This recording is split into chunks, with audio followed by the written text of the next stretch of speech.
Baik, Bismillahirrahmanirrahim. Assalamualaikum warahmatullahi wabarakatuh. Alhamdulillah, alhamdulillahilladzi arsala rasulahu bil huda wa dinil haqq liyudhhirahu 'alad dini kullihi wa kafa billahi syahida. Asyhadu an la ilaha illallah wa asyhadu anna Muhammadan 'abduhu wa rasuluh. Allahumma inna nas'aluka bi anna nashhadu annaka antallah la ilaha illa antal ahadus samad alladzi lam yalid wa lam yulad wa lam yakul lahu kufuwan ahad. Allahumma inna nas'aluka ilman nafi'an wa rizqan wasi'an wa amalan mutaqabbalan. Alhamdulillah, Bapak Ibu, Ikhwan Akhwat sekalian, kita berjumpa lagi pada malam hari ini. Atas izin Allah, kita masih diberikan nikmat iman, nikmat Islam, nikmat kesehatan, nikmat internet yang lancar, sehingga kita bisa berkumpul bersama lagi dalam acara belajar mendidik dari teladan terbaik, Bincang Buku Muhammad Sang Guru, meneladani 40 metode pendidikan Nabi, karya Syekh Abdul Fattah Abu Guddah yang akan dibersamai oleh Ustadz Evan Setiawan Parusa. Salawat dan salam tak lupa kita haturkan kepada junjungan kita Nabi Muhammad SAW, kepada keluarganya, kepada para sahabatnya, dan kepada para pengikutnya. Baik, Bapak Ibu Iwan Ahwat sekalian, kegiatan kita pada malam hari ini diselenggarakan oleh Jogja Family Center, didukung oleh PPM Nur Baitur Rahman, Ngaji Bareng, Edutesia, Iklon, Kitamart, Rumah Mesin, Zikron Studio, Wonderful Umroh, dan juga Rihal. Pada malam hari ini kita masuk ke episode kelima, di mana di episode keempat kemarin kita sudah mendapatkan beberapa ilmu yang disampaikan oleh Ustadz Ivan juga mengenai Rasulullah tidak pernah berbicara dengan tergesa-gesa, tetapi dengan ucapan yang jelas sehingga mudah dipahami dan juga dihafalkan.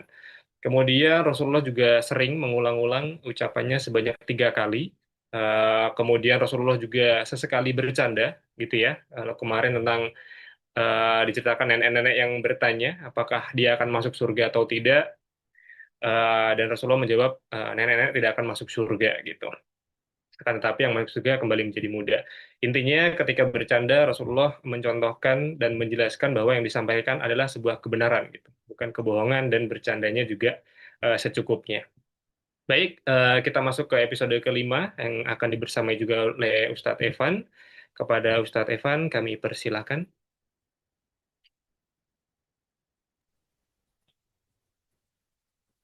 Baik, Bismillahirrahmanirrahim. Assalamualaikum warahmatullahi wabarakatuh. Alhamdulillahilladzi hadana lihada wa ma kunna linahtadiya laula an hadanallah. Asyhadu an la ilaha illallah wahdah la syarikalah wa asyhadu anna Muhammadan abduhu wa rasuluh la nabiyya wa la rasula ba'dah. Allahumma shalli ala Muhammad wa ala ali Muhammad. Rabbana shrah lana sudurana wa yassir lana umrana wa hlul 'uqdatam min alsinatina yafqahu aqwalana. Alhamdulillah di malam hari ini Allah Subhanahu wa taala kembali pertemukan kita. Salawat beserta salam tak lupa kita haturkan kepada Nabi besar kita Nabi Muhammad Sallallahu Alaihi Wasallam. Semoga kita semua yang hadir saat ini bisa meneladani beliau dan juga bisa melanjutkan perjuangan dakwah yang telah dimulai oleh Rasulullah Sallallahu Alaihi Wasallam. Bagaimana kabarnya Bapak, Ibu, ikhwan akhwat sekalian? Semoga senantiasa dalam keadaan sehat, tanpa kurang suatu apa. Dan semoga kita semua istiqomah dalam belajar, dalam menimba ilmu. Karena dari ilmu itulah Allah Subhanahu wa Ta'ala memberikan kita kesempatan untuk melaksanakan sebuah amalan. Ilmu yang baik akan membawa kepada amalan yang baik. Dan kita tidak akan bisa beramal dengan baik tanpa ilmu. Karenanya setiap ilmu sangat berharga bagi seorang mukmin, sebagaimana kita temukan di dalam hadis yang ke pertemuan yang ketiga, ya, bahwa thalabul ilmi faridatun ala kulli muslim.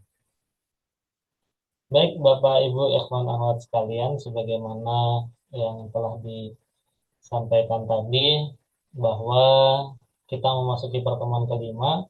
Tadi juga sudah disinggung sekilas terkait dengan materi keempat. pertemuan keempat kita telah belajar 3 hadis. Hadis ke-8, hadis ke-9, dan juga hadis ke-10. Mengenai cara bicara Rasulullah yang tidak tergesa-gesa, kemudian Rasulullah juga mengulang ucapannya hingga 3 kali. Dari 2 hadis ini kita juga menyadari bahwa penting sekali bagi seorang pendidik, bagi seorang fasilitator, bagi seorang guru untuk memiliki kemampuan public speaking yang baik dan juga tidak tergesa-gesa dalam menyampaikan sesuatu. Bahkan Rasulullah Shallallahu Alaihi Wasallam sampai menyampaikan hingga 3 kali. Hal ini menjadikan pesan yang disampaikan oleh Rasulullah menjadi mudah untuk diingat, mudah untuk dipahami, mudah untuk dihafalkan, dan juga mudah untuk diteruskan kepada orang lain.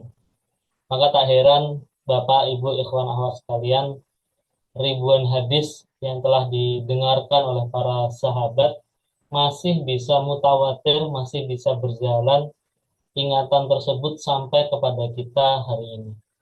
Beruntung kita kepada para imam kutubus sittah, ya, Imam Bukhari, Imam Muslim, dan lain sebagainya.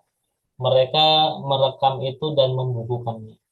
Sehingga hari ini, walaupun hadis tersebut tidak berdasarkan sanad kepada kita, setidaknya kita bisa membaca hadis-hadis tersebut dari kitab-kitab tadi. Kemudian hadis ke-10 berkaitan dengan sifat dari Rasulullah Shallallahu Alaihi Wasallam. Kemarin yang bertanya adalah Hasan bin Ali kepada Hindun bin Abi Hala. Sehingga kita mengenali beberapa sifat dan karakter Rasulullah. Di antaranya adalah Rasulullah memiliki sifat yaitu senantiasa bersedih. Ya. Tapi kemarin kita sudah bahas bahwa bersedih itu bukan kemudian karena kehilangan dunia, melainkan karena selalu memikirkan hal-hal atau urusan-urusan yang besar. Kemudian Rasulullah juga senantiasa berpikir, lalu jawami'ul kalimi, atau Rasulullah itu menyampaikan ucapan-ucapan yang singkat, namun ternyata maknanya sangat luas. Di antaranya ad-dinu nasihat. Singkat namun banyak maknanya. Di antaranya juga kemarin idlam tastahi fasna masih. Seandainya engkau tidak tahu malu, maka berbuatlah semaumu. Dan banyak daftar dari Jawami'ul Kalimi, hadis-hadis pendek, melainkan memiliki makna yang cukup banyak. Kemudian di akhir dari hadis tersebut ada penyampaian berkaitan dengan tawa Rasulullah Shallallahu Alaihi Wasallam. Yang ini menunjukkan bahwa Rasulullah Shallallahu Alaihi Wasallam juga bercanda. Bahkan seorang sahabat mengatakan bahwa ya Rasulullah engkau sering mencandai kami. Ya. Tetapi Rasulullah mengatakan saya hanya bercanda tentang kebenaran. Maka kemarin juga kita pelajari bahwa porsi bercanda dalam kehidupan itu seperti garam dalam makanan. Kalau tidak ada sama sekali, makanan mungkin terasa hambar. Tapi kalau terlalu banyak, maka tidak baik. Dengan ini, kita boleh bersanda namun dalam porsi yang sedikit. Kita lanjutkan dalam pertemuan kelima. Sekali lagi tambahan bahwa di pojok kiri bawah ada tanda. Apabila berwarna oranye, itu berarti adalah sumber sekunder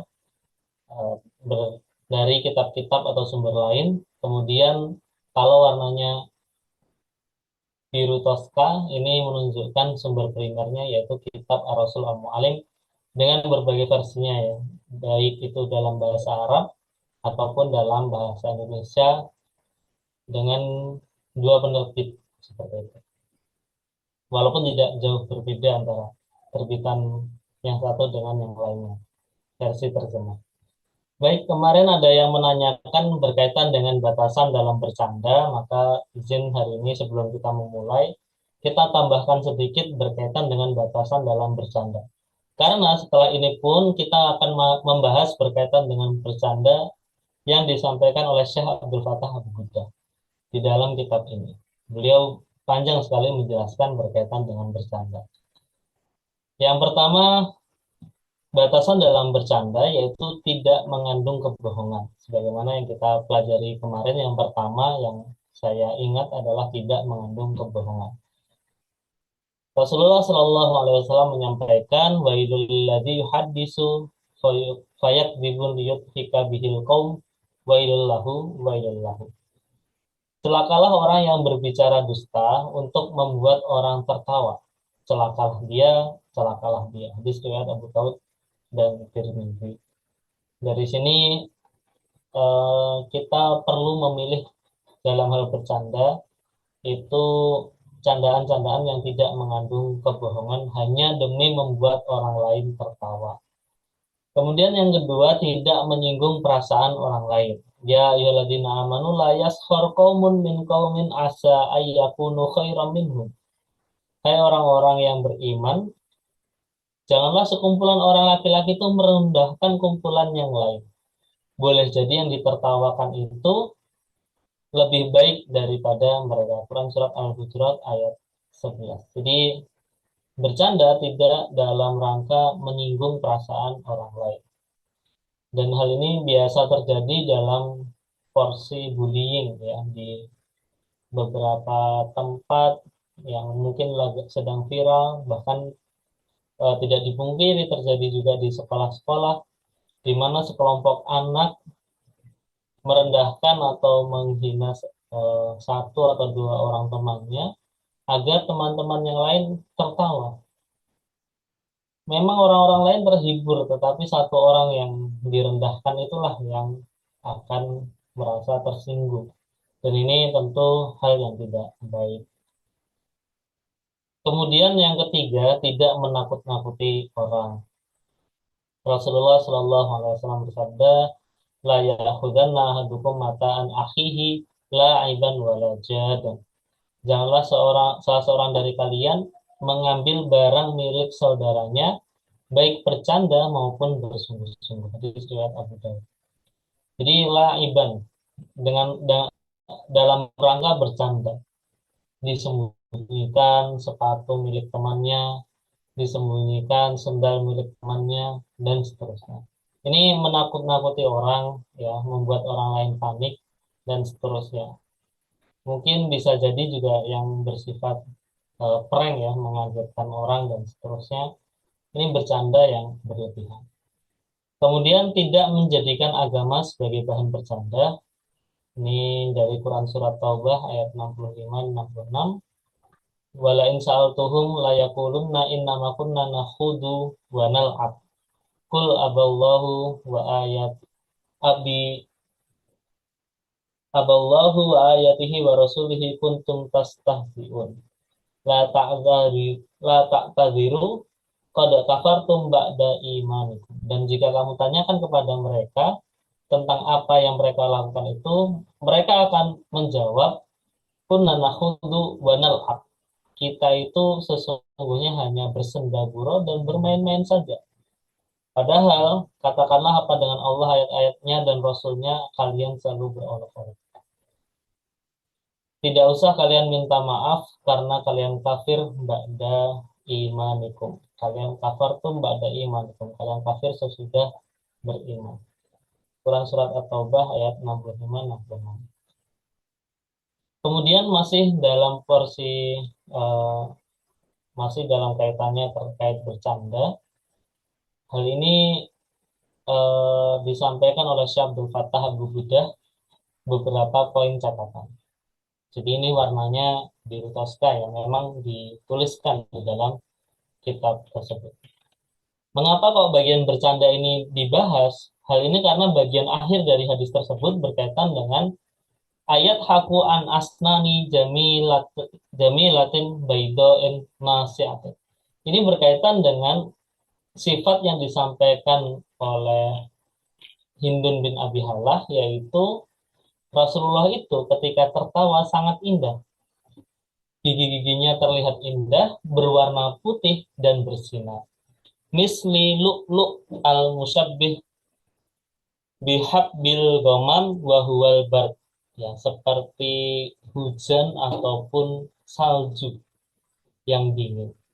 Ini menunjukkan betapa tertawanya Rasulullah Shallallahu Alaihi Wasallam itu sangat indah dan direkam oleh sahabat ini. Nah, dari sinilah kemudian pembahasan tertawa itu jadi panjang. Selain daripada ini, selain bagian akhir dari hadis ini, juga ada sekelompok mukmin atau sekelompok kaum muslimin yang menganggap bercanda itu tidak boleh.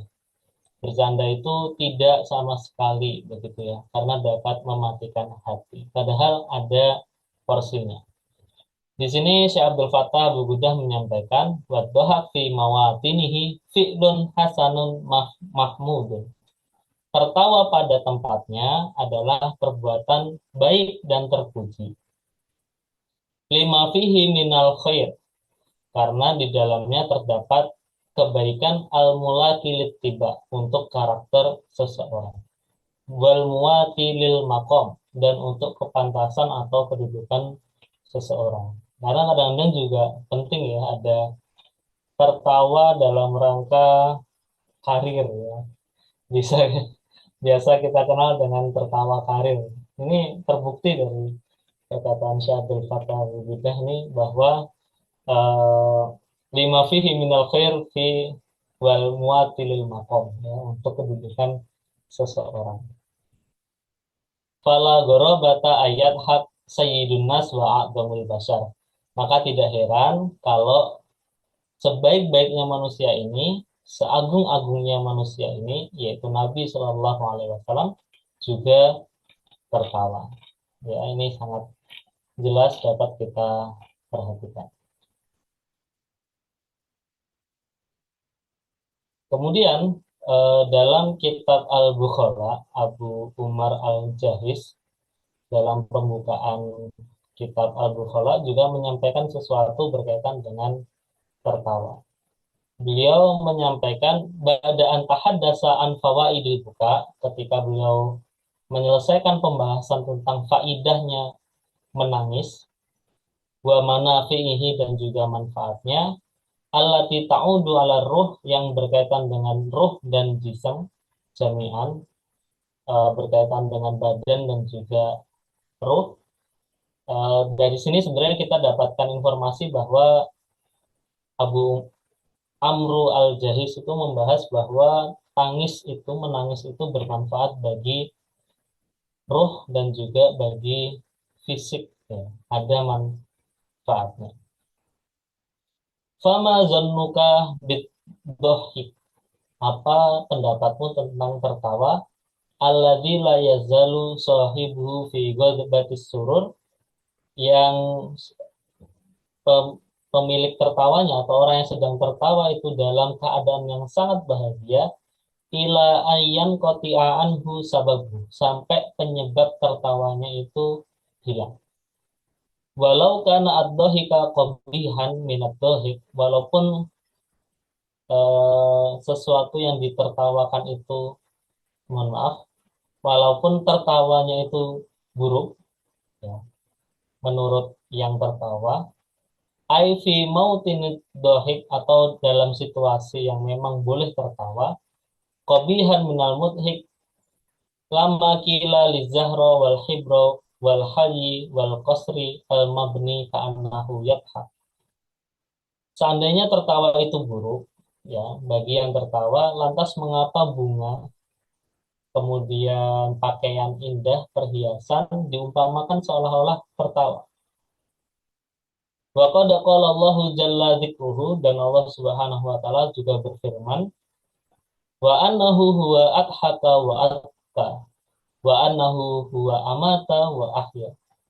Sesungguhnya dialah yang menjadikan orang itu tertawa dan menangis, wa annahu huwa amata wa ahya, dan menjadikan orang itu meninggal ataupun hidup. Fawadoa ad-dhahika bihida'il hayah. Maka perhatikan dari ayat ini, sesungguhnya diletakkan tertawa itu dipasangkan dengan kehidupan. Bahwa doa buka bihida'il maut, dan tangisan itu diletakkan, dipasangkan dengan kematian. Maka dari sini bisa kita perhatikan bahwa Rasulullah Shallallahu Alaihi Wasallam juga membolehkan tertawa, dan disarikan oleh Abu Amru Al-Jahis bahwa kehidupan dikaitkan dengan tertawa dan kematian dikaitkan dengan tangisan. Tambahan dari Abu Hafid Al-Jahis, Abu Amru Al-Jahis, beliau menyampaikan, wa kaifa la yakunu mauqi'uhu minas surur an-nafs aziman. Bagaimana mungkin porsi kebahagiaan jiwa dan karakter itu sangat besar, wa min maslahatit tiba kabiran, dan untuk kebaikan karakter itu besar. Wa huwa syai'un fi aslit tiba, sedangkan dia itu sudah merupakan bagian dari karakter seseorang atau sifat asli seseorang. Wa fi asasit tarkib, dan sudah ada sejak awal diciptakan. Li anad dhahik awwalu khairin yadharu minasabi, karena tertawa itu sesuatu yang pertama kali muncul dari bayi. Ya, kita perhatikan bayi memang misalkan ada masanya dia menangis, tetapi kita akan senang kalau melihat bayi itu tertawa. Apakah kita anggap bayi ini sedang berbuat keburukan? Apakah kita akan anggap bayi yang sedang tertawa itu sedang berupaya mematikan hati? Tentu saja tidak. Maka tertawa memang fitrah atau bagian dari kebaikan itu sendiri. Wabihi taqibu nafsuhu wa alaihi tanbutu syahmuhu wa yuksiru damuhu alladhi huwa illatu sururihi wa madatu quwwatihi. Karena tertawa kondisi eh, karakter bayi atau kebaikan jiwa bayi menjadi baik, tetapi bunaf suhu yang butuh syahmuhu, dan daging atau lemak di dalam tubuhnya bertambah, wayuk sirudamuhu, dan darahnya juga semakin banyak, alladhi huwa illatu surur, sebab menjadi sumber kebahagiaan dan sumber energinya bertambah. Dan terakhir, pembahasan berkaitan dengan tertawa ini masih dari Abu Amru Al-Jahis, beliau menyampaikan, walifadlil hisol, dan keutamaan dari tertawa ini bagi orang Arab, Inggil Arab, tusama auladuha bid-duhab. Itulah kenapa anak-anaknya dinamakan, ada yang namanya ad-duhab atau wabassam, ya, atau dengan nama basam. Bayat bitolkin, dan juga dengan nama tolkin, wabitolik atau ceria. Jadi ada anak-anak di Arab itu yang dinamakan ad-duhab. Ini kalau tidak salah saya juga pernah mendapatkan ada ulama yang bernama ad-duhab sendiri. Kemudian ada yang namanya basam, tolquin atau tolik. Ini menunjukkan bahwa memang orang-orang Arab menamakan anaknya dengan kata-kata yang baik, yang kaitannya dengan tertawa. Wa qad dhahikan Nabi Shallallahu Alaihi Wasallam wa masaha. Jadi Rasulullah Shallallahu Alaihi Wasallam juga tertawa dan bercanda. Wa dhahika as-solihun, dan orang-orang soleh juga demikian. Wa idza madahu, dan jika mereka saling memuji orang, mereka mengatakan dohu kusinin, atau menertawakan umur. Wabasa wabibasa mil asyad, atau orang yang tersenyum ketika senja, dan seterusnya.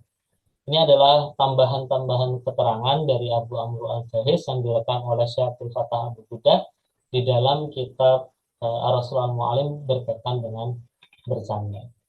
Maka sangat boleh sekali bagi seorang pendidik memberikan porsi-porsi tertentu dalam mengajar yang kaitannya dengan bercanda, agar tidak bosan atau tidak stres ya, anak-anak kita atau peserta didik kita, dan juga bisa menambah informasi yang masuk.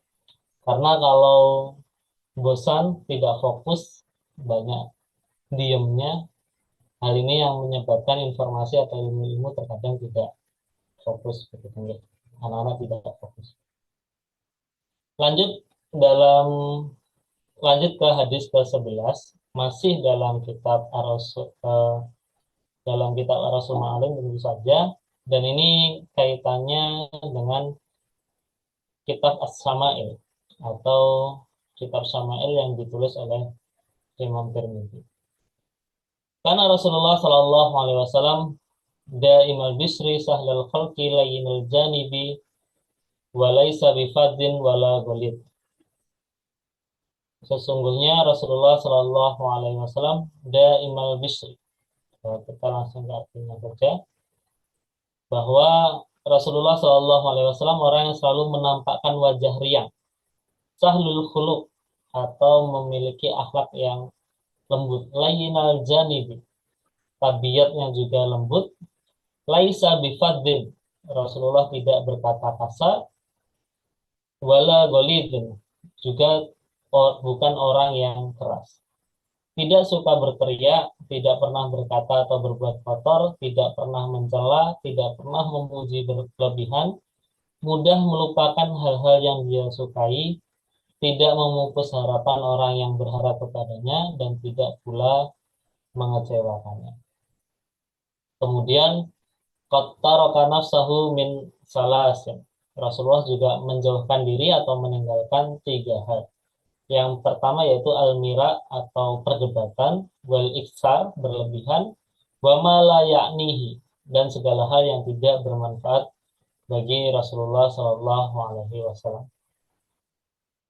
Wa tarakan nas min salasin. Rasulullah juga menjauhkan manusia dari 3 hal. Karena la yadumu ahadan wala ya'ibuhu, mencela atau menghina orang lain, membuka aib orang lain. Wala yatlubu auratahu, membuka aib orang lain. Wala yatakallamu illa fima roja thawabahu, dan tidak berbicara kepada orang lain tanpa diharapkan pahala darinya.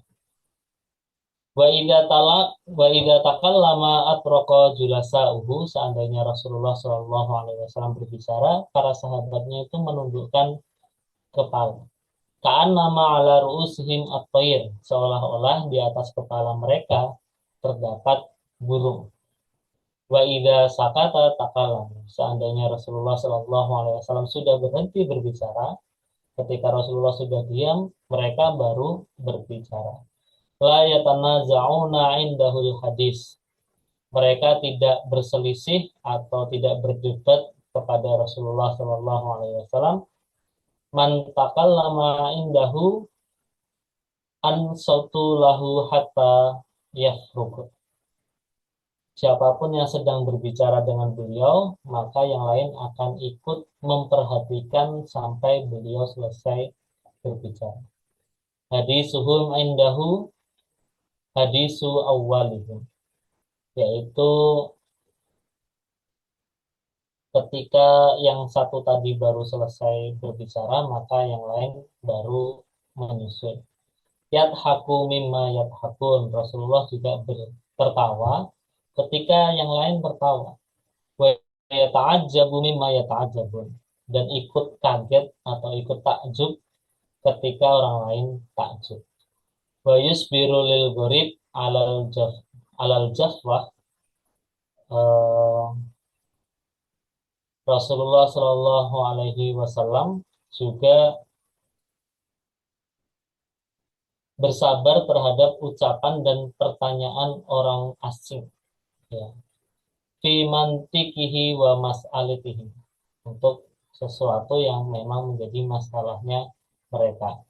Hatta in kana ashabuhu la yasta'jilbunahu, sampai-sampai orang-orang itu atau para sahabat itu ingin mendatangkan mereka ke majelis beliau supaya mereka juga mendapatkan ilmu dari pertanyaan orang asing itu. Poin ini nanti akan dibahas lebih panjang. Kemudian masih ada sambungannya. Beliau berkata, jika kalian menjumpai seseorang mencari sesuatu yang dia butuhkan, maka bantulah dia.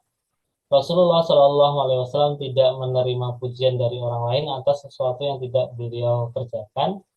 Beliau tidak memotong pembicaraan orang lain kecuali dalam perkataan yang tidak baik. Terakhir, jika itu terjadi, beliau akan langsung memotongnya dengan melarangnya atau pergi meninggalkannya. Hadisnya cukup panjang, ya. Ini menunjukkan betapa bahasa Arab itu sangat eh, sangat praktis, ya. Dalam satu slide saja sudah bisa merangkum 3 slide sekaligus dalam bahasa Indonesia. Memang sangat praktis seperti itu.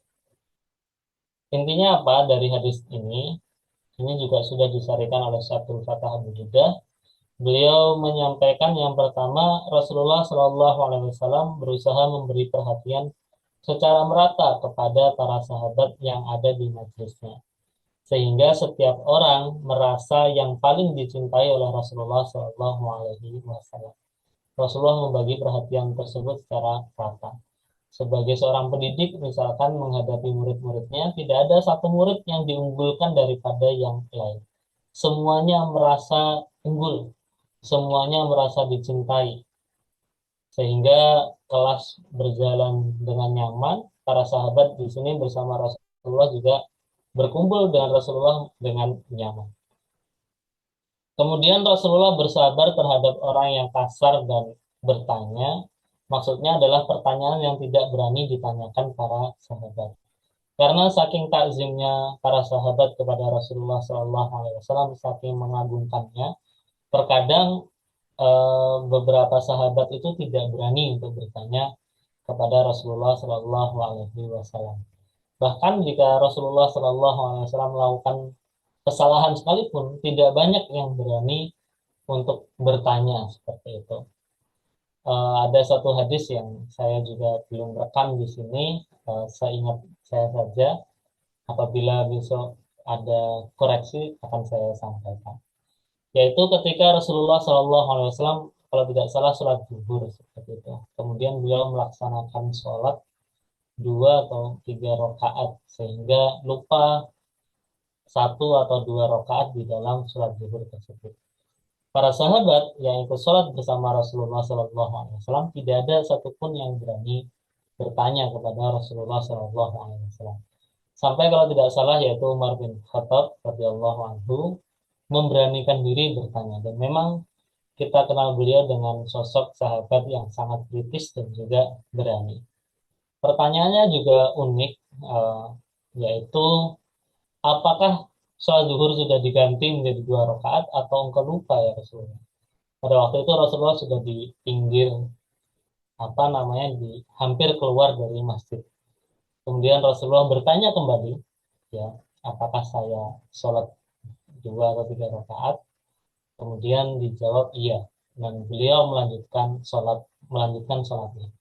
Dari hadis ini yang kalau tidak salah kami pelajari di dalam bab fikih, ini untuk menerangkan apakah percakapan setelah sholat ketika sholatnya itu kurang bisa melanjutkan sholat kembali untuk menambahkan rakaat yang kurang. Wallahu alam, saya juga akan memeriksa kembali bagian ini. Selanjutnya, Anas radhiyallahu anhu berkata, kami telah dilarang di dalam Al-Quran untuk bertanya kepada Rasulullah tentang sesuatu.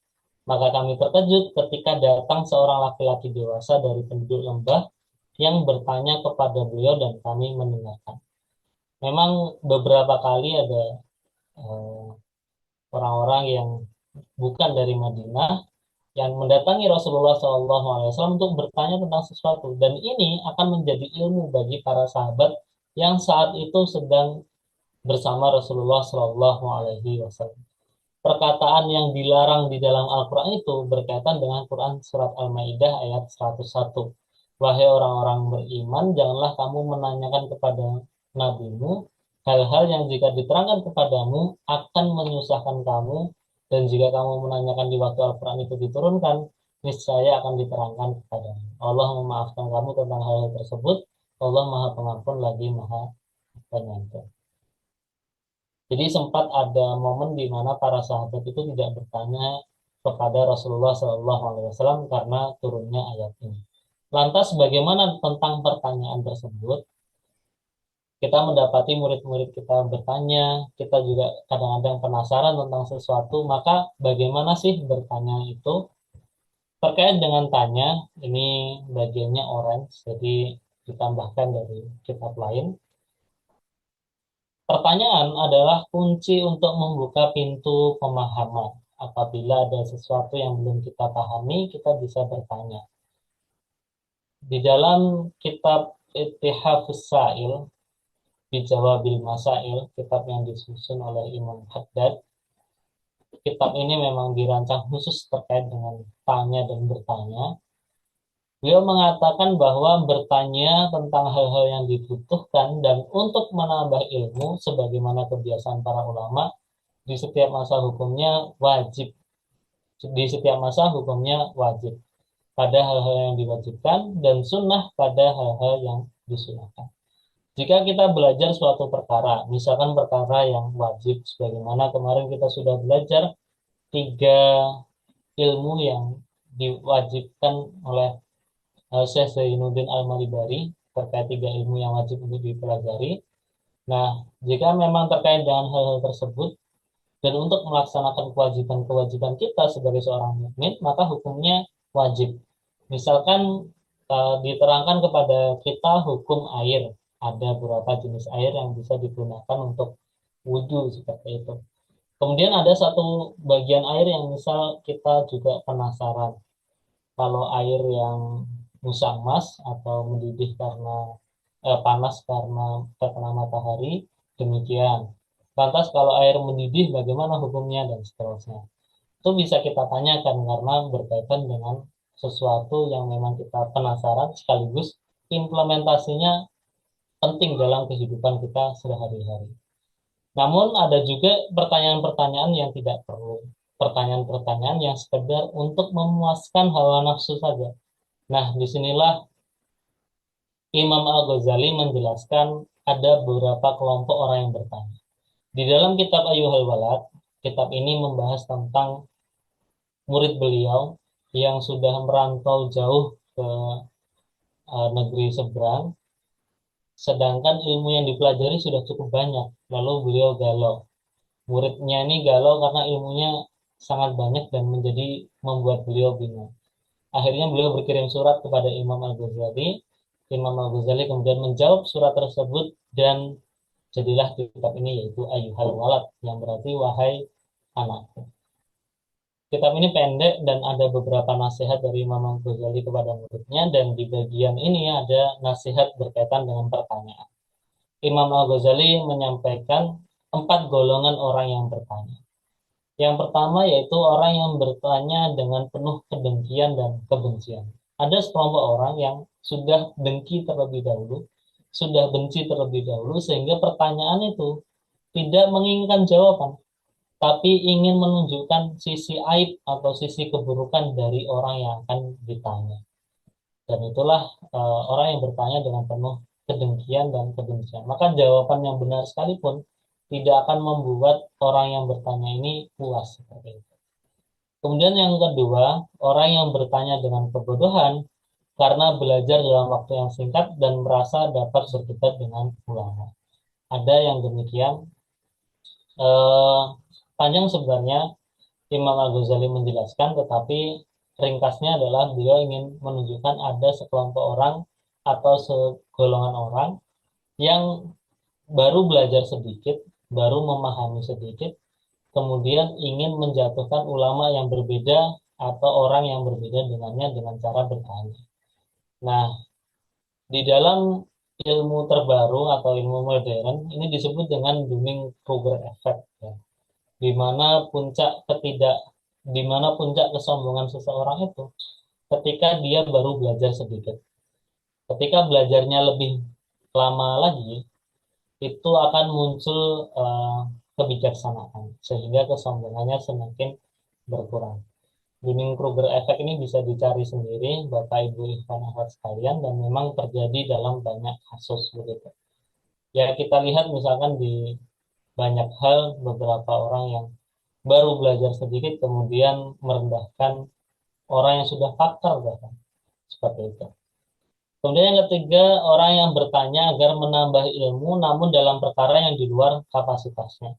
Berbeda dengan nomor dua, nomor tiga ini memang penasaran, tetapi bertanya kepada sesuatu yang sangat jauh dari kapasitasnya, sehingga dia belum memiliki pengantar untuk memahami ilmu yang akan disampaikan. Ini menunjukkan bahwa ilmu itu memang bersifat tadriji. Ilmu itu bersifat tahapan-tahapan. Karenanya tidak bisa kemudian seorang pelajar atau orang yang sedang belajar, anak didik, peserta didik, itu kemudian langsung kita ajari hal-hal yang di luar kapasitasnya. Pasti kita mengajarkannya dengan cara bertahap. Nah, inilah yang penting agar seorang pendidik juga perlu memahami level atau kapasitas dari peserta didik.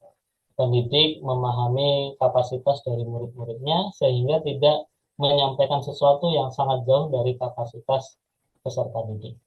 Terakhir, yang paling tepat adalah orang yang bertanya untuk menambah wawasan, tidak ada kedengkian, tanpa ingin menguji, dan memang sesuai dengan kapasitasnya. Demikian. Ini dalam kitab Ayyuhal Walad.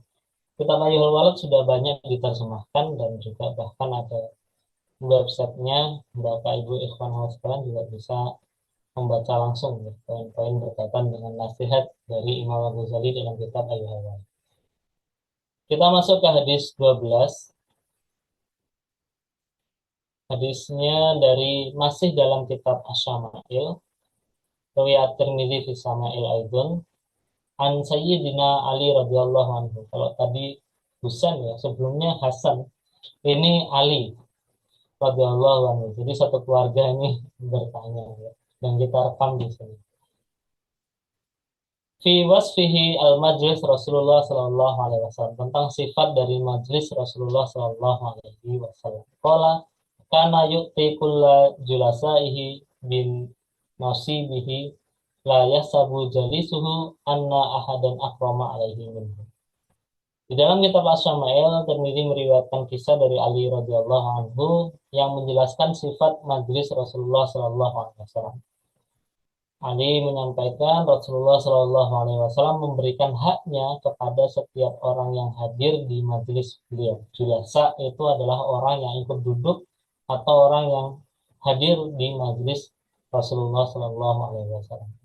Sehingga tidak satupun orang yang merasa lebih mulia di mata beliau atau orang tidak merasa lebih baik daripada orang lain. Semuanya merasa adil, semuanya merasa diperlakukan dengan baik, dan semuanya merasa dicintai.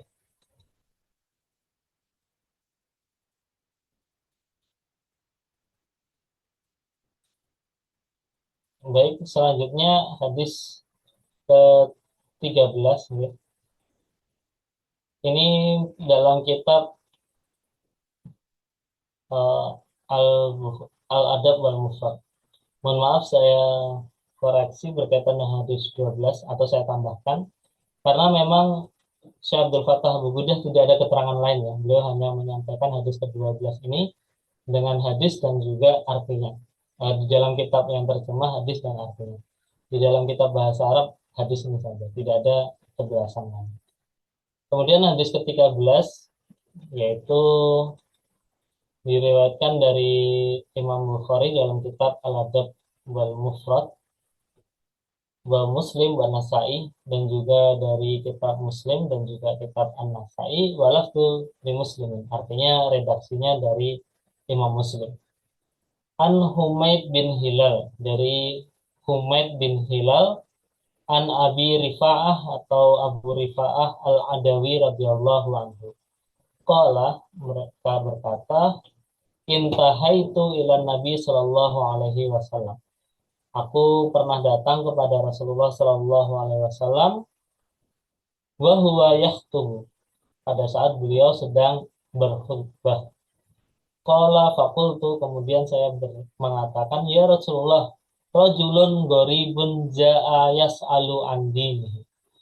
Ada orang asing datang kepadamu untuk menanyakan perihal agamanya. la yadri ma dinuhu, karena dia itu tidak tahu bagaimana agama. Qala fa'aqbala alayya Rasulullah sallallahu alaihi wasallam.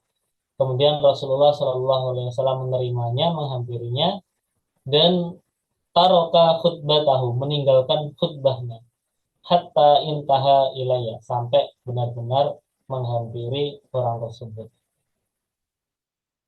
Fa'altiya bi kursiyin hasibtu qawaimahu hadidan. Kemudian Rasulullah mengambil kursi yang dikira atau dalam pandangan orang tersebut, kursi tersebut terbuat dari besi, kaki-kakinya terbuat dari besi. Qala fa'aqa'ada alaihi Rasulullah sallallahu alaihi wasallam wa ja'ala yu'allimuni mimma 'allamahullah. Kemudian Rasulullah sallallahu alaihi wasallam duduk mengajariku apa-apa yang telah Allah ajarkan kepadanya. Summa ata khutbatahu fa'atamma akhirahu. Kemudian beliau melanjutkan khutbahnya dan menyempurnakannya dengan selesai. Pertama, setiap ada hadis yang menyampaikan bahwa Rasulullah Shallallahu Alaihi Wasallam berkhutbah, itu belum tentu yang dimaksud adalah khutbah Jumat, ya. Jadi ini bukan tentang khutbah Jumat, tetapi bisa jadi khutbah yang terjadi setelah sholat. Rasulullah memberikan nasihat kepada para sahabatnya di Masjid Nabawi. Kemudian Rasulullah Shallallahu Alaihi Wasallam juga eh, berdiri di atas mimbar, sehingga disebut dengan khutbah seperti itu. Kemudian dari hadis ini ada beberapa poin yang bisa kita dapatkan. Mohon maaf.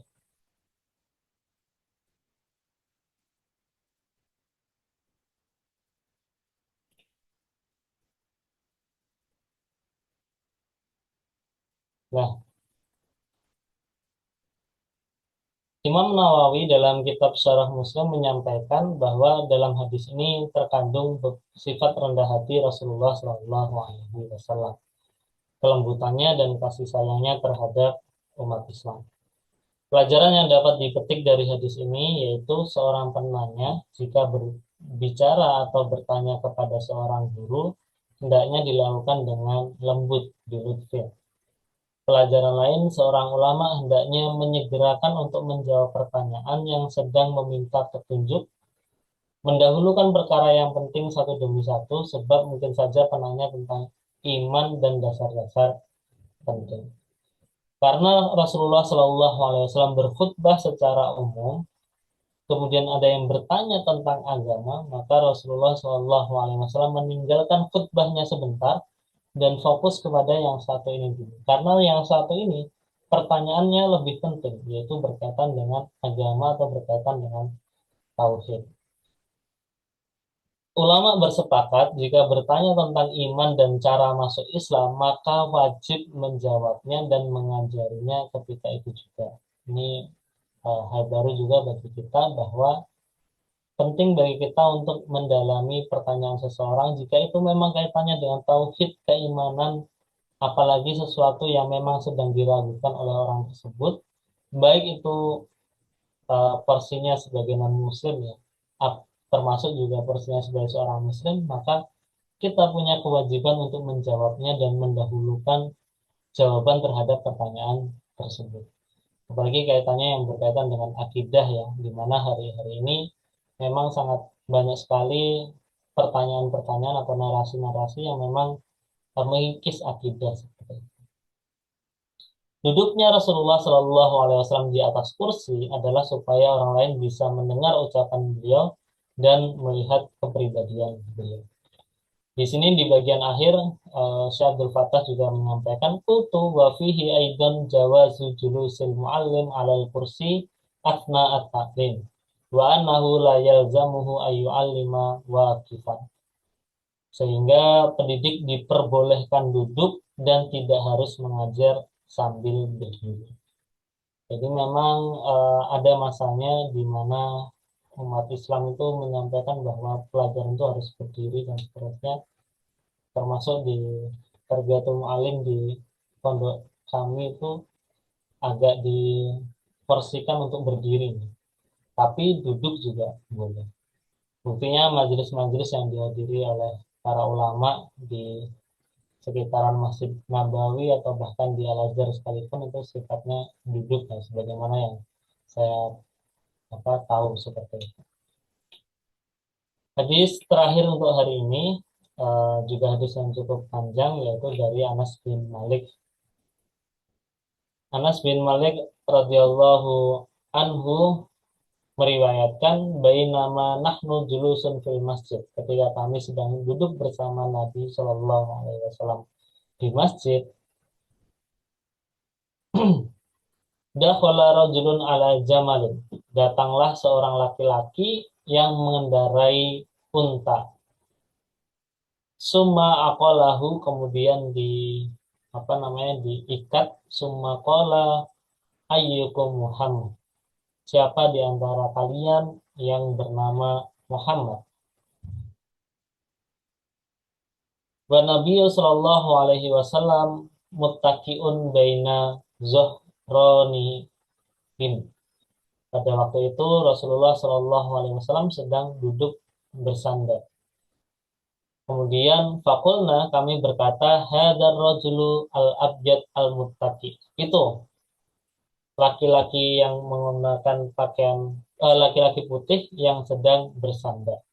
Faqala lahu ar-rajul, kemudian laki-laki yang baru datang tadi menaiki unta tadi mengatakan, ya Ibnu Abdul Muthalib, wahai anak Abdul Muthalib. Nabi Shallallahu alaihi wasallam menjawab, qad ajabtuka, saya telah mendengarmu. Kemudian laki-laki itu berkata kepada Nabi Shallallahu alaihi wasallam, ini sa'iluka wa musyaddidun alaika fil mas'alah. Sesungguhnya aku akan bertanya kepadamu suatu pertanyaan yang sangat berat. Fala tajidanna alayya fi nafsika, maka janganlah engkau marah kepadaku. Faqala sal amma badalaka. Nabi Muhammad menjawab, tanyakanlah apa yang kamu mau. Faqala as'aluka bi rabbika wa rabbi ma qablaka. Aku bertanya dengan menyebut Tuhanmu yang juga merupakan Tuhan orang-orang sebelummu. Allahu arsalaka ilan nasi kullihim, apakah Allah mengutusmu kepada semua manusia? Nabi Muhammad Shallallahu alaihi wasallam menjawab, Allahumma na'am, demi Allah, iya. Kemudian laki-laki tadi bertanya, fa'ansuduka billahi Allahu amaraka an nusalli as-salawat al-khams fil yaumil wal laylah. Aku bertanya kepadamu dengan menyebut nama Allah, apakah Allah memerintahkanmu agar kamu menunaikan salat 5 waktu dalam sehari semalam? Kemudian Rasulullah kembali menjawab, Allahumma na'am, demi Allah, iya. Laki-laki itu kembali bertanya, Allahu amaraka an nasuma hadza syahri minas sana. Apakah Allah memerintahkanmu untuk berpuasa 1 bulan penuh dalam 1 tahun? Rasulullah kembali menjawab, Allahumma na'am. Dan laki-laki tadi juga bertanya tentang mengambil zakat dari orang-orang kaya, kemudian diberikan kepada orang-orang miskin. Rasulullah kembali menjawab, Allahumma na'am. Laki-laki itu berkata, aku beriman. Nah, kemudian laki-laki yang baru datang tadi setelah menyampaikan pertanyaan-pertanyaan tadi, beliau mengatakan, amantu bima ji'ta bihi. Sesungguhnya aku beriman kepada apa yang kau bawa. Wa ana rasulu man waroi min qaum. Sesungguhnya aku adalah utusan dari kaumku. Ana Dimam bin Sa'labah. Aku adalah Dimam bin Sa'labah, akhwa Bani Sa'ad bin Bakr, yaitu dari Bani Sa'ad bin Bakr. Ini menunjukkan beberapa hal. Yang pertama adalah Syekh Abdul Fattah Abu Budah menyampaikan pujiannya terhadap laki-laki tadi, yang sebelum memulai pertanyaannya itu sudah menyampaikan permohonan maaf bahwa pertanyaan ini mungkin akan terasa berat karena berkaitan dengan kepercayaan. Saya ini mau bertanya kepada engkau ya Rasulullah atau bertanya kepada engkau ya Muhammad, dan pertanyaan ini sesuatu yang akan berkaitan dengan keyakinan. Apakah saya akan yakin bahwa engkau adalah utusan Allah atau bukan? Makanya diawali dengan ucapan permohonan maaf dan meminta agar Rasulullah Shallallahu Alaihi Wasallam tidak marah dengan pertanyaan-pertanyaan tadi. Jadi eh, Dimam bin Sa'labah mengetahui adab ini atau akan kemana percakapan ini. Kemudian dia meminta Rasulullah SAW untuk berjanji menjawab setiap pertanyaannya, sebab dia yakin sepenuhnya kebenaran seseorang yang jujur dan dapat dipercaya.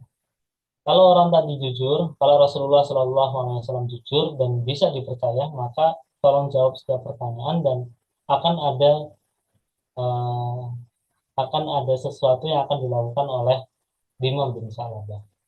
Ketika semua pertanyaan terjawab, kemudian Dimam bin Sa'labah menyatakan diri masuk Islam.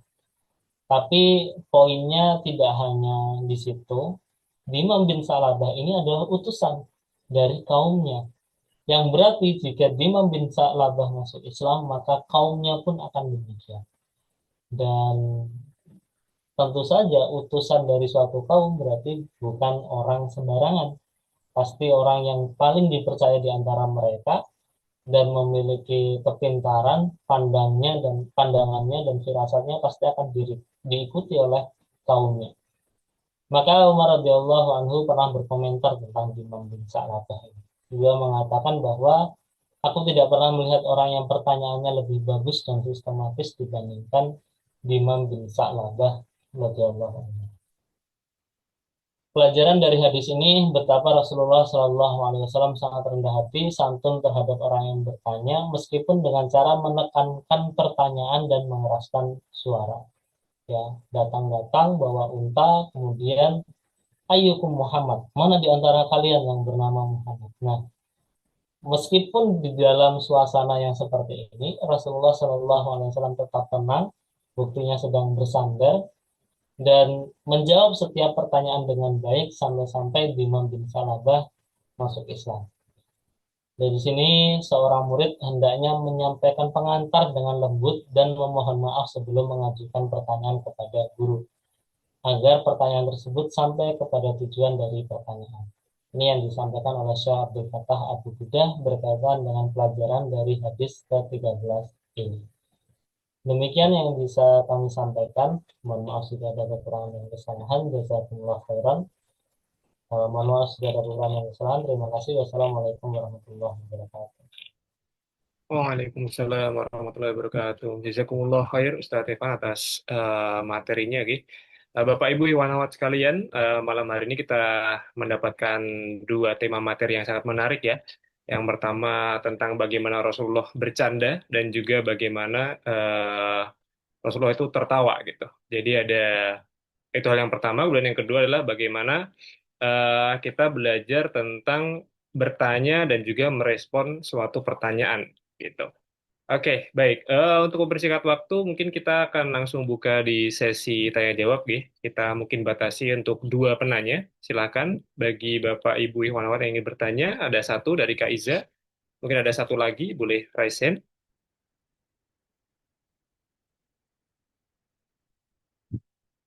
Oke, sembari menunggu yang lain, silakan Kak Iza, apakah mau menyampaikan langsung? Silakan bisa on mic jika mau bertanya langsung.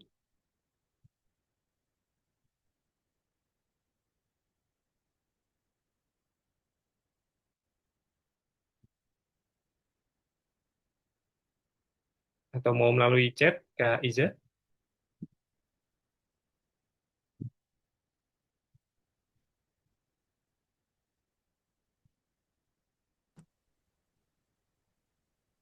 Oke, sembari menunggu penanya, mungkin kita juga dalam kehidupan sehari-hari juga kita menemukan hal-hal yang telah disampaikan dalam kitab ini ya, Muhammad Sang Guru, gitu. Kita selalu bertemu dengan teman-teman yang mungkin suka bercanda, kemudian juga ada yang bercandanya juga dalam dua jenis gitu ya, yang mungkin bercanda yang sifatnya membangun dan juga kejujuran, juga ada juga yang bercandanya juga dalam hal negatif gitu. Mungkin tadi ya, ada contohnya prank, kemudian juga menghina gitu ya, kemudian juga hal-hal yang tidak baik dalam candaannya. Kemudian juga kita pasti juga sering bertemu dengan orang-orang yang bertanya dengan sistematis dan baik gitu ya. Kok bisa kita kadang-kadang juga bertanya kok bisa ada orang-orang yang bisa bertanya aja terstruktur gitu. Dan juga bagaimana sih respon dari guru-guru kita ketika mendapatkan pertanyaan-pertanyaan yang mungkin sulit gitu ya, atau mungkin pertanyaan-pertanyaan yang mungkin di luar nurul gitu ya. Kita juga bisa meneladani bagaimana Rasulullah tetap rendah hati dan juga eh, dengan bijak gitu menanggapi keadaan-keadaan yang mungkin kita juga tidak expect sebelumnya. Seperti itu. Oke. Izin, Assalamualaikum Pak Oke. Ustadz. Waalaikumsalam warahmatullahi wabarakatuh. Silakan Kak Iza. Izin Pak, jadi ini kebetulan tema yang sangat saya tunggu-tunggu ya Pak. Karena saya benar-benar penasaran banget, ini di relate banget gitu kalau di kehidupan.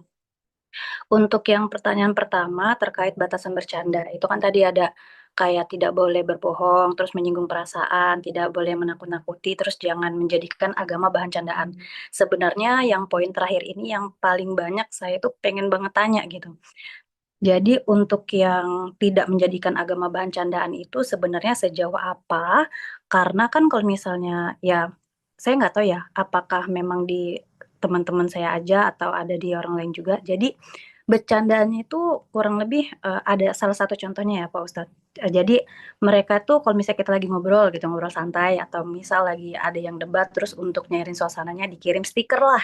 Tapi stikernya itu kayak tulisannya dilihat oleh Allah gitu, terus dilihat oleh malaikat maut gitu. Terus ada juga stiker yang nggak perlu dihapus, sudah dicatat malaikat gitu-gitu. Pokoknya yang sejenis itulah. Nah, terus biasanya saya juga lihat di sosmed kalau misalnya ada isi konten yang menurut saya juga saya kurang suka gitu ya, kayak misalnya terkait LGBT atau penyimpangan-penyimpangan gitu, tapi ada netizen yang komennya itu mungkin bercanda, tapi bercandanya itu kurang lebih kayak inilah tipe manusia yang dirindukan pedang Umar, misal kayak gitu. Nah, kalau misalnya bercanda-bercanda yang seperti itu kira-kira masih bolehkah gitu atau gimana? Karena kan mohon maaf ya Pak Ustadz, saya kan kadang otomatis tertawa tapi habis itu saya mikir ini boleh nggak sih diketawain gitu kan, saya takut salah gitu kan. Nah, terus yang kedua terkait ini tadi Pak Ustadz yang tertawa pada tempatnya merupakan perbuatan baik dan terpuji karena di dalamnya terdapat kebaikan untuk karakter seorang dan kepantasan untuk kedudukan seorang. Itu tadi yang Pak Ustadz sempat mention kayak tertawa karir gitu ya. Nah, berarti tertawa karir ini sebenarnya nggak masalah kan Pak Ustadz, karena kan kita juga tertawa karir kan ya untuk menghargai aja, walaupun ya memang kita sering temui jokes ya mungkin atasan kita atau siapa mungkin kurang gitu kan kayak garing, tapi kan kita menghargai. Tapi memang sebagian orang kan menganggap bahwa tertawa karir itu cara kita cari muka, padahal kan maksudnya kita ya udahlah kita hargai gitu kan, nggak enak gitu kan. Tapi ya itu gimana jadinya Pak Ustadz gitu kalau menurutku. Tapi itu kalau tadi yang aku tangkap dari Pak Ustadz kayaknya itu masih boleh gitu kan. Tapi ya mungkin mohon penjelasannya lagi mungkin Pak Ustadz. Kemudian yang terkait eh, Rasul itu menjauhi kita dari misal mencela atau menghina orang lain. Terus membuka aib orang lain, terus berbicara tanpa pahala. Nah, sebenarnya yang saya agak concern ini dia yang berbicara tanpa pahala. Berbicara tanpa pahala ini apakah kayak misalnya kita berbicara selain terkait ilmu atau gimana nih Pak Ustadz? Karena sebagai kayak misal saya kan ya yang ngurusin klien gitu Pak Ustadz ya. Mau nggak mau kan saya harus banyak bicara ya. Tapi ya saya juga nggak menjamin gitu pembicaraan saya itu pahala semua atau enggak. Karena kan ada sesi di mana saya harus intermezzo, saya harus kayak buka obrolan yang bisa inilah bisa buat nyaman klien kita gitu kan untuk diskusi, untuk bahas proyek dan lain-lain. Cuma memang saya juga nggak menjamin sih itu ada pahala apa enggak. Tapi berbicara tanpa pahala ini kalau konteksnya di kehidupan sehari-hari itu gimana nih Pak Ustadz? Apalagi kan menyikapi misal ya kerjaan saya juga harus ketemu banyak orang gitu kan. Ini kira-kira bagaimana? Kemudian yang terkait membuka aib orang lain. Nah, kalau misalnya nih kita nggak buka aib orang lain, orang itu yang ngebuka aibnya sendiri gitu. Walaupun misal kita udah ingetin gitu kayak ih kayaknya itu kurang pantas deh kalau misalnya diceritain ke orang-orang gitu. Tapi dia kayak enggak, saya kan orangnya nggak munafik, jadi saya cerita. Nah, kalau kayak gitu kondisi itu jadi kayak apakah ya udahlah dibiarin aja apa. Jadi sebenarnya ini membuka aib ini kan di sini ceritanya membuka aib orang lain nih yang Rasul kita kita dijauhi kan. Nah, tapi kalau dia buka aib dirinya sendiri tuh gimana Pak Ustadz? Nah, mungkin itu sih pertanyaan Pak Ustadz. Terima kasih Pak Ustadz.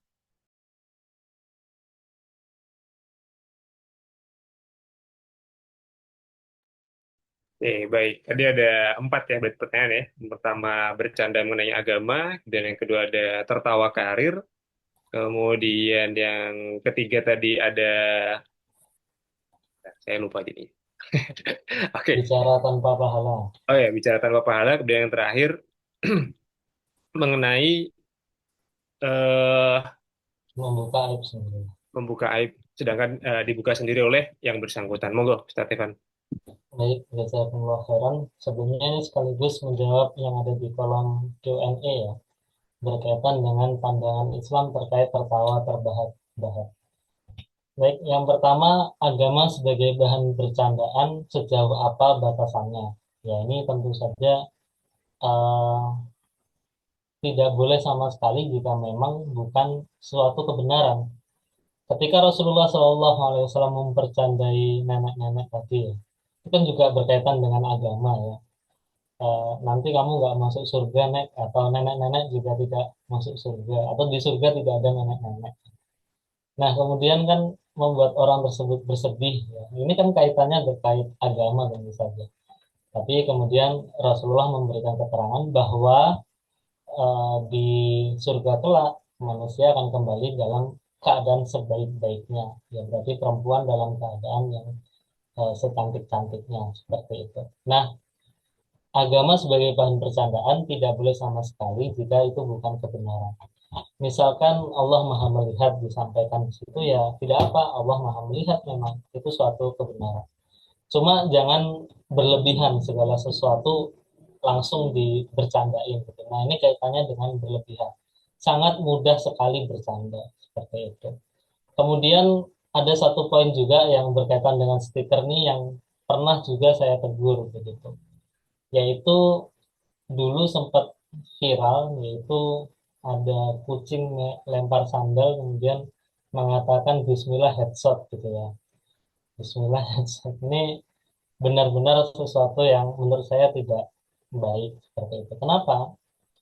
Karena Bismillahirrahmanirrahim sendiri itu untuk ucapan sesuatu ucapan yang baik.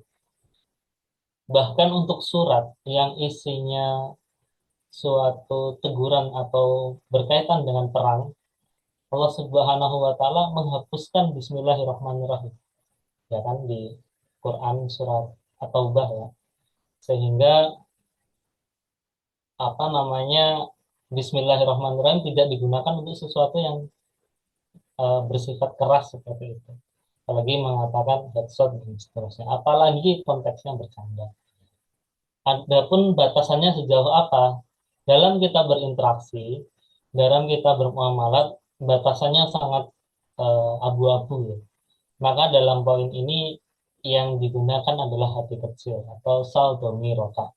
Tanyakan kepada hati kecilmu ini pantas atau tidak. Istafti kolbak ya, bahasa lainnya, atau mintalah fatwa kepada hati kecil kita seperti itu. Dan ini banyak kasus memang ada sesuatu yang boleh dipercandain, ada yang tidak boleh dipercandain, dan sangat tergantung situasi, sangat tergantung orangnya, sangat tergantung dengan apa yang dibahas dan seterusnya. Ini membutuhkan pemahaman kita yang lebih berkaitan dengan agama. Kemudian tertawa karir ya, berkaitan dengan tertawa karir, masalah atau tidak masalah seperti itu. Ya secukupnya saja tidak masalah ya, apalagi misalkan orang lain siapapun ya, nggak harus atasan, nggak harus apa namanya bos kita begitu. Bahkan tetangga atau orang yang sedang bercerita atau duduk teman kita ingin bercanda begitu, ya kita hargai dengan tertawa seperti itu. Tapi tidak perlu berlebihan sampai terbahak-bahak tadi. dan gampang tertawa. Misalkan sedikit-sedikit tertawa dan tertawanya terbahak-bahak. Maka secukupnya saja, yang penting suasana menjadi nyaman, tidak berlebihan, dan membangun ikatan seperti itu. Dan disinilah poin bicara tanpa pahala. Bicara insya Allah kita akan mendapatkan pahala bagaimanapun itu aktivitasnya. Asal diniatkan karena Allah Subhanahu wa Ta'ala. Disinilah pentingnya kita mengucapkan basmalah dalam setiap waktu seperti itu. Bismillahirrahmanirrahim itu ucapan yang sederhana, tetapi sangat penting maknanya untuk meluruskan niat kita bahwa aktivitas yang akan kita lakukan ini meskipun ujung-ujungnya berkaitan dengan bisnis, berkaitan dengan usaha, berkaitan dengan aktivitas yang memang urusan duniawi, tetapi kita niatkan karena Allah Subhanahu wa Ta'ala, dan kita bisa sambungkan itu karena Allah Subhanahu wa Ta'ala, karena di antara perintah Allah adalah kita memiliki peran peradaban di muka bumi ini, begitu ya. Jadi insya Allah bisa kalau kita niatkan aktivitas kita karena Allah, meskipun itu bekerja atau meskipun itu aktivitas sehari-hari, misalkan tidak ada hubungannya dengan agama sekalipun, bisa kita niatkan karena Allah Subhanahu wa Ta'ala. Dan inilah poinnya Bismillahirrahmanirrahim, di antara keajaiban atau hikmah dari kita mengucapkan Bismillahirrahmanirrahim itu ada space waktu, di mana ketika aktivitas kita itu otomatis biasanya itu langsung mengalir begitu saja.